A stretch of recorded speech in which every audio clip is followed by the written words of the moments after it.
The new IL-2 Siege and Liberation DLC brings with it the JU-87 D-5 and by extension the JU-87 G2. Featuring an upgraded engine and new wings, which are 2 feet longer, allowing for higher wing loading and a larger payload. For fixed armament, the aircraft features 2 20mm cannons and has a rear 7.92mm machine gun.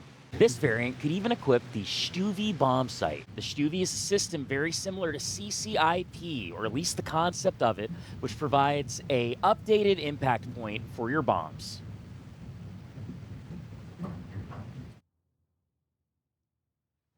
This allows the aircraft to bomb from higher and from shallower angles. For ease of watching, this video will be divided into chapters, which you can find in the description below. We'll begin with Cockpit Familiarization. On our pilot's left tip, we'll begin with our pitch trim. We also have our yaw trim. To the left of that, we have our 3-position flaps with raised, takeoff, and landing. To the left of our flaps, we have our dive brake handle. To the right of our trim panel, we have our throttle and our RPM governor. Continuing to the right, we have our ammunition counters for our 20mm cannons. Now let's take a look at the instrument panel. On the left, we have our aircraft's magnetic compass. To the right of that, we have our radio direction finder. Let's take a look at our center console, which contains a lot of our flight instruments. On the left, we have a barometric altimeter on the top and a contact altimeter on the bottom. You can set the contact altimeter with the contact altimeter increase or decrease keys. We'll talk about that later in the video. On the center, we have our HSI, and below that, we have an artificial horizon and side slip indicator. Continuing right, we have our airspeed indicator along with a vertical speed indicator. To the right of our airspeed indicator, we have our tachometer, which shows our RPM. Above that, we have our water radiator position indicator. Below that, we have our ATA. This shows atmospheres of pressure. This is essentially a manifold pressure gauge. Below our center console, we have the following instruments. Farthest left, liters of fuel times 100. To the right of that, fuel and oil pressure, with oil pressure being red. With right shift I, you can switch which fuel tank is displayed on your fuel meter. To the right, the black temperature gauge shows our oil temperature, while the green temperature gauge shows our water temperature. To the right, we have our bomb configuration panel. By our right leg, we have our oil radiator. Up is open, down is closed. On the left, we have our water radiator controls, with left opening them and right closing. However, they will not move without hydraulic pressure and electricity, which we need the engine for. If equipped with the Stuvi bomb sight, it'll be equipped on the roof of the aircraft. Alternatively, we can equip the standard gun sight by unchecking the Stuvi option. Let's go ahead and start the aircraft. To start the aircraft, place your RPM to 100% and crack your throttle to about 15%. Depress the toe brakes and press E.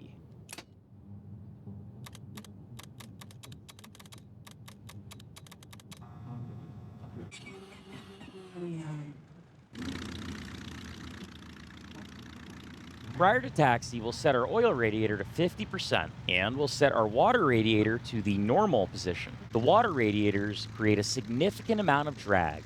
Closing them can prevent damage under fire, but we'll talk about that later on. To allow us to lean out the side of our cockpit, we'll leave the canopy open. We'll look both ways for traffic before rolling forward. Prior to taxi, we'll release our tail wheel. It's recommended you relock it for long periods that you're rolling straight. I think we're ready to roll forward. All right, I'm going to give her a little bit of throttle. I'm going to use right rudder and right brake to counteract the left engine torque. Here we go.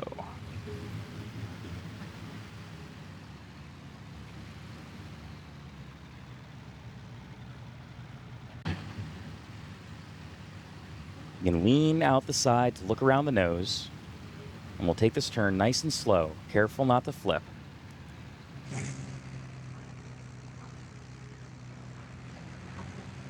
And we'll stop the hold short to configure ourselves for takeoff. Set your flaps to the takeoff position. Double check that your air brake is retracted. Trim the nose down slightly. Verify that your RPM governor is set to 100%. Ensure that your water radiators are set to the normal position and that your oil radiator is set to 50% open. The normal position for the water radiator is as follows. 50% for the oil radiator looks roughly as follows. And I think we're ready to take off. Let's go ahead and take the runway. Prior to takeoff or landing, turn on your navigation lights with right control L. Turn on your landing light with right shift L. With those set, let's roll forward and take the runway.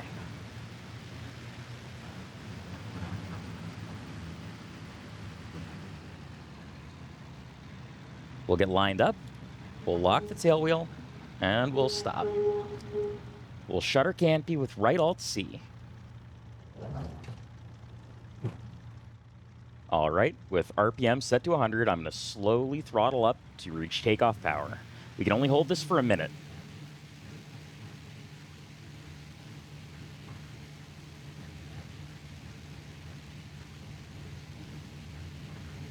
Airspeed's coming alive. At about 70, I'm going to allow my nose to come down. Let us build speed quickly. And I'm going to rotate at 125. I'll rotate now. And we're airborne. I'm going to cut back to 2400 RPM and 1.25 ATA. Maybe even cut back a little further.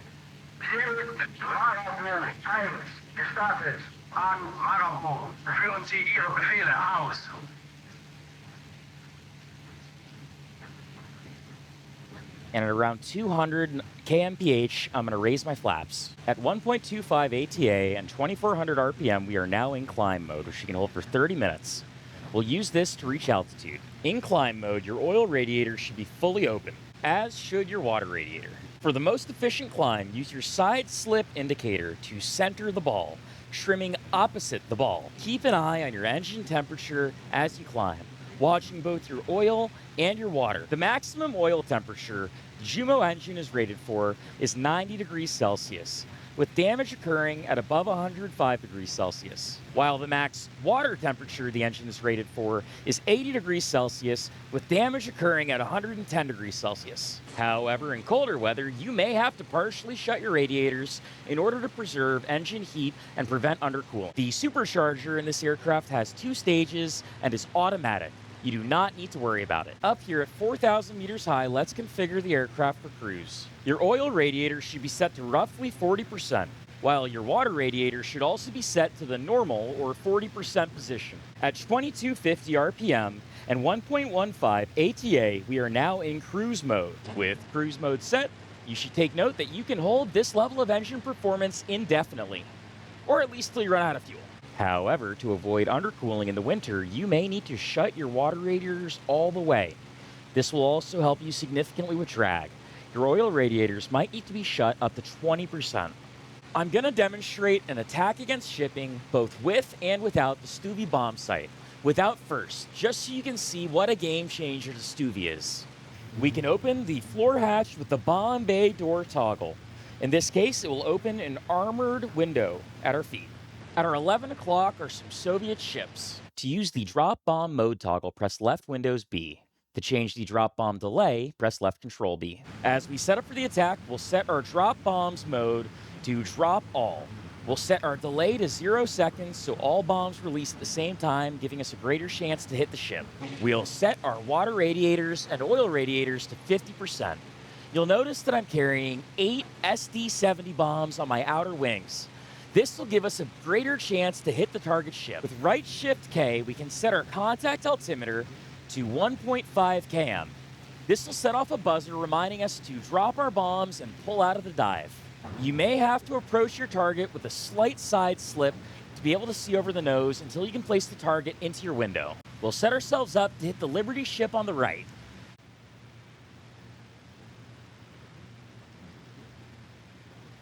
As the ship touches the lower right side of our window, we'll throttle back, RPM back, air brakes out. Hold an inverted position. Set yourself up for a nice 90-degree dive. Lead the target if necessary.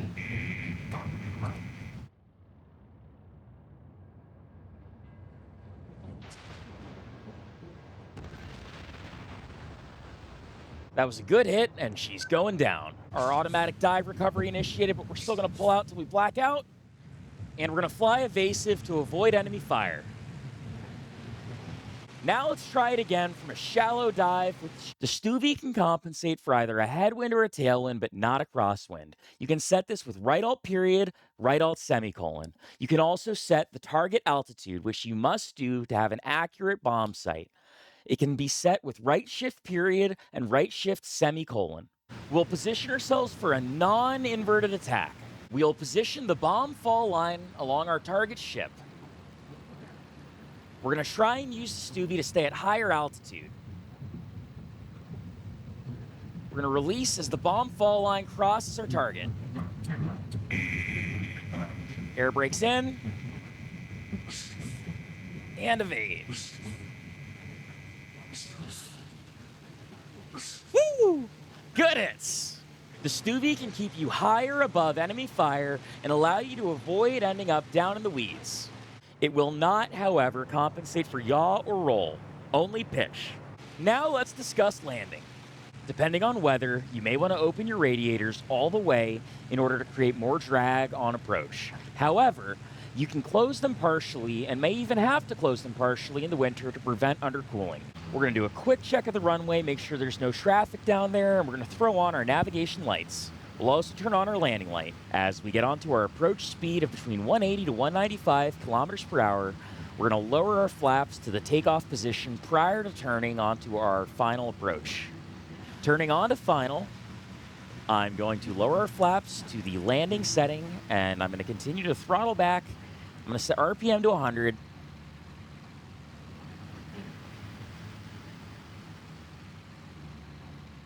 Just be mindful of that speed.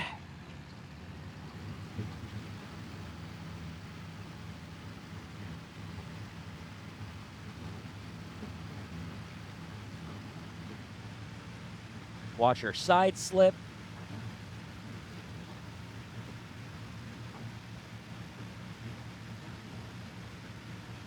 We're going to control our descent rate with our throttle. We're going to control our angle of attack with our stick. Being mindful of our approach speed, we're going to try and touch down around between 125 to 150 kmph. We might have to crab the nose a little bit to see the runway as we approach. That's fine.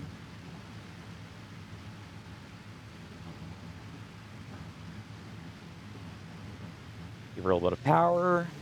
Rest that descent rate. It's not going to be a beautiful landing, but it'll do. We're going to cut power a little bit. Start to flare. Power. We're going to hold it, touch down all three wheels at the same time. Tap the brakes to slow down.